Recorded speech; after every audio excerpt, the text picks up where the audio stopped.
suis venue ici avec finalement 3 casquettes. La première, qui est quand même la plus agréable, je le dirais qu'ici, c'est que je suis venue en voisine. Pourquoi c'est la plus agréable? Parce que vous savez, cette campagne qu'on a commencée il y a déjà 2 mois avec José Bové, où on sillonne cette eurorégion qui n'a, comme vous l'avez compris, pas beaucoup de sens, puisqu'elle va du pont du Gard jusqu'à Hendaye. Et qu'en réalité, on a déjà un bilan carbone catastrophique pour des écologistes. Eh bien, pour la première fois, moi, je suis contente de venir faire une réunion à 20 km de chez moi, puisque j'habite un petit village qui s'appelle Lanta, à la frontière du Tarn et de la Haute-Garonne. Donc, je vous remercie vraiment de m'avoir invité ici, plutôt que d'avoir été obligée encore aujourd'hui de faire des dizaines et des centaines de kilomètres. Ma deuxième casquette aujourd'hui ici est celle d'une verte, puisque je fais partie du Parti des Verts depuis sa création, donc depuis, j'ose plus compter les années, et que je suis actuellement membre du collège exécutif des Verts, et que ça me permettra aussi de témoigner de cette longue relation que nous avons eue au fil des années entre notre parti et région et peuple solidaire, non seulement avec nos parlementaires, mais aussi à l'échelle du parti. Et enfin, je suis surtout venue ici dans le cadre de cette campagne européenne pour vous parler, bien sûr, d'Europe Écologie, hein, puisque c'est quand même quelque chose de nouveau que nous sommes en train de vivre.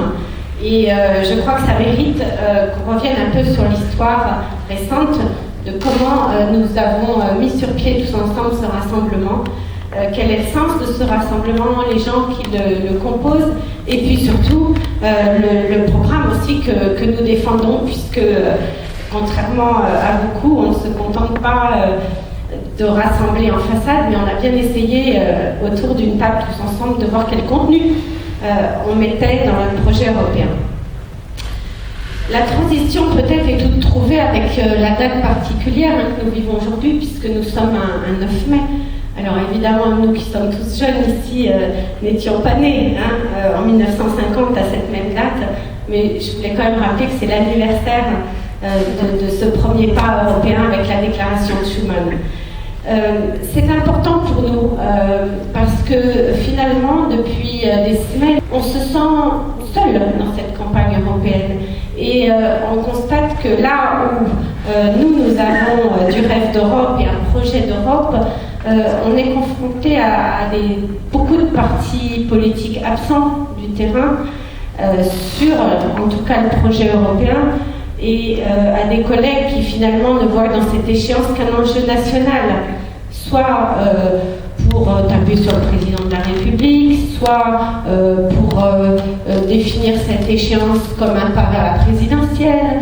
Bon, voilà.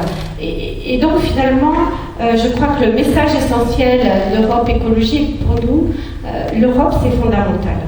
L'Europe c'est fondamental et on veut que ces échéances européennes se fassent sur l'enjeu européen et non pas sur d'autres enjeux. Vraiment le facteur déclenchant qui a permis notre rassemblement.